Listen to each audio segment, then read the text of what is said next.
હમણાં હું ઓનલાઈન થવાનો છું, તો પહેલેલી લાઈનમાં રહ્યો હોત તો ઓનલાઈન ન થવું પડત.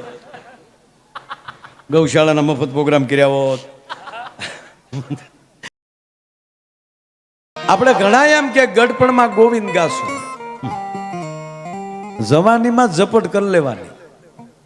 ગઢપણમાં પછી આપણે પછી કેવું આમાં જો આપણું કેવું છે ખબર, આપણે માનસિકતા શું હોય કે છોકરાઓના લગ્ન થઈ જાય, છોકરાઓ પરણાવી દઈએ, છોકરા ઠરીને ઠામ થાય, પછી એ બે માણસ જાત્રાએ જાવું, પછી છોકરા કોણ મારો બાપ સાંભળો હાસો આવે, એ દાદા કીને જે વાહે દોડે ને એવા હલવાય ને એવું તો કોઈ ન હલવાય.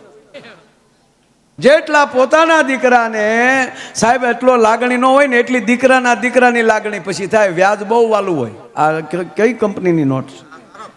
જો અરબ કન્ટ્રીની નોટો આવી છે. વધાવો તાળીઓથી.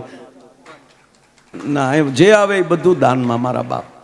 વાહ, વધાવો તાળીઓથી. આ 10 અરબની નોટો છે. 10, 20 અને 30.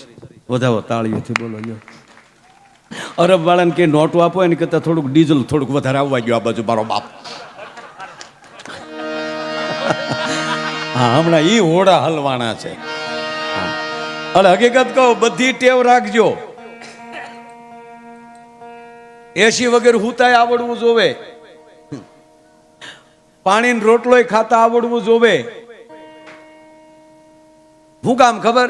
આ બધી આજે આપણા ગાડીઓ છે તે કઈ કુદરતી નથી, એ તો આપણે ઊભું કર્યું ને. એ આપણું ઊભું કર્યું એ આપણને દુઃખકારક દઈએ કે આપણી બનાવેલી ગાડી બગડી હોય તો એ પછી આપણે જ એને ધક્કો મારીને પોગાડવી પડે.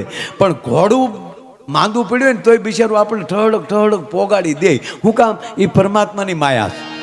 હમણાં હકાભા ગઢવી એમ કહેતા હતા, એ કે માયાભાઈ 30 પછી જોજો કે વાહન જ નહીં હોય, કલાકારો હાંઠિયા લઈને પ્રોગ્રામમાં આવવાના. હા, હમણાં એને એક બહુ જાહેરાત કરી. ના, આવું કાંઈ નહીં હોય. આપણે નબળી કલ્પના તો કરવી જ નથી. પણ એ આપણે દાંત કઢાવે, આનંદ કે, અને કવિ કે હાસું લાગે તે હાસું પડે તે, એવું કઈ ન હોય કે હાસું ન થાય. પણ તૈયારી રખાય માનસિક. અત્યારે ઠેઠ હું મવાથી નીકળ્યો, આ તો દ્વારકાથી છે પોગાડ્યો, બાકી એકે પંપે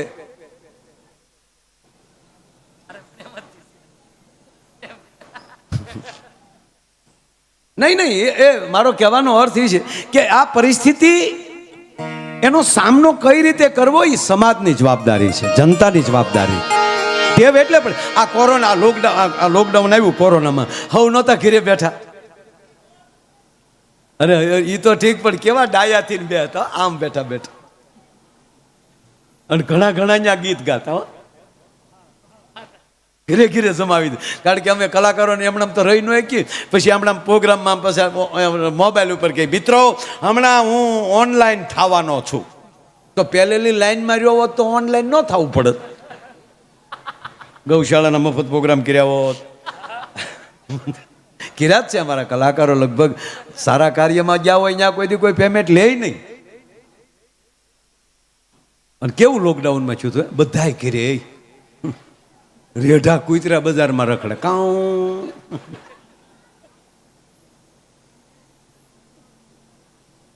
કેવું થયું હતું. એમાં પછી 3 લહેર, પાછું નામ લહેર આપી. બોલો, લીલા લહેર વૈયા ગયા ને એકલી લહેર રહી, લીલા નીકળી ગઈ એકલી લહેર રહી. બોલો, પહેલી લહેર ને બીજી લહેર ને. એ તો આપણી નજર સામે જોયું છે ને. આપણે મરકીના રોગ આપણે નહોતા જોયા, એ વડીલોએ કોઈ જોયા હશે વર્ષો પહેલા. પણ આ કોરોના આપણી નજર સામેલી નીકળી ગયું છે. આપણે સારા સ્નેહીઓને ગુમાવ્યા, ઘણા એના પરિવારના માણસોને ગુમાવ્યા. પણ જેટલું આપણે લોકડાઉનમાં રહ્યા અને એટલી બધી પૃથ્વી ચોખ્ખી થઈ ગઈ હતી, આકાશ ચોખ્ખું થઈ ગયું, ત્યારે આપણે ઘરે બેઠા એમ કહેતા કે હવે આપણે કચરો બહાર નહીં નાખીએ, માવો ખાઈને બહાર નહીં થૂકીએ. જેવું લોકડાઉન ખુલ્યું બધું ભૂલી ગયા ને હતા એવા ને એવા ભરાડી પાસા થઈ ગયા. કેવી પરિસ્થિતિ. ડેડ બોડી સરકાર નહોતા આપતા હોસ્પિટલ, બરોબર. એને એવું હતું કે કંટ્રોલ થઈ જાય. અને પછી તો એ કેટલાક ને રાખે, લાકડા નહોતા મળતા ત્યાં. પછી મીડિયા દેવા ઓલી કીટમાં પેક કરીને. ત્યારે હીરાભાઈ થોડો ગોટાળા થયા. હા, એક ભાઈને ફોન આવ્યો, એ કે તમારા દાદાને લઈ જાઓ. પછી તો દેવા મીડિયા હતા શિવાભાઈ. એટલે વાહડેથી આમ આઘા આઘા રાખીને જગદીશભાઈ આમ દેતા કે આજો લઈ જાઓ, કારણ કે દેખાતા તો નહીં જ, કીટમાં પેક. અહીંયા સાહિત્ય ખાલી લખ્યું હોય સાતી ઉપર માયા વીરા.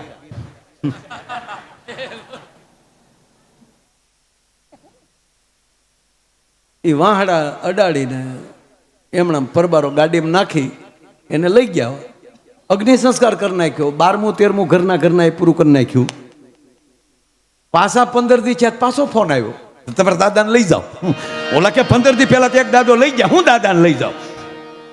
અરે કે પણ તમારા દાદા તો સાજા થઈ ગયા છે. અરે કે તમારી ભલી થાય. ન્યા ગયા તા તો દાદો બીડી ટેકાવીને બેઠેલો.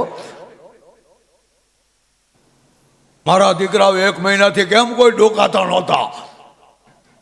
અરે કે તમારી ભલી થાય. ઓલા 15 દી પહેલા જે લઈ ગયા હતા એ રસીદ ઓફિસમાં દેખાડી ડોક્ટરને કે સાહેબ આ 15 દી પહેલા લઈ ગયા એનું હું તો શું કે બોર્ડ બદલી ગયું હોય પછી આપણે છેલ્લે સરવાળો કરી લઈશું. તમારા દાદા બચી ગયા પણ કે ઓલા કારેજ કરી નાખ્યા એનું શું કરવું? સારું એ બિચારાને તૃપ્તિ થઈ ને. તૃપ્તિ શું થાય? હજી આટા મારે લ્યો.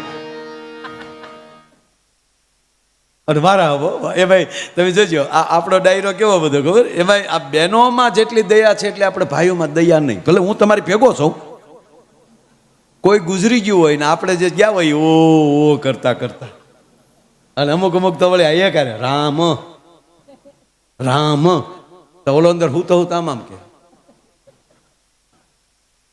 એક ભાઈના પત્ની ગુજરી ગયા ને તો સ્લીપિંગ કોર્સ નીકળ્યા હમણાં. એક ભાઈના પત્ની ગુજરી ગયા, નીકળ્યા રામ રામ કરતા કરતા. તે ગામના ચોકમાં આવ્યા તો ચોકમાં લીમડો ને લીમડાની ડાળ નીચી. એ ડાળ બેનના માથા ઉપર ભટકાણી. ખરેખર બેન ગુજરી ગયેલા નહીં, તાળવે જીવ ચડી ગયેલો. એ ભાઈ ઘડીક પાણી રહેવા દે, આવી વાતોમાં પાણી ન પવાય. કઈ વાત આ લઈ તો જો.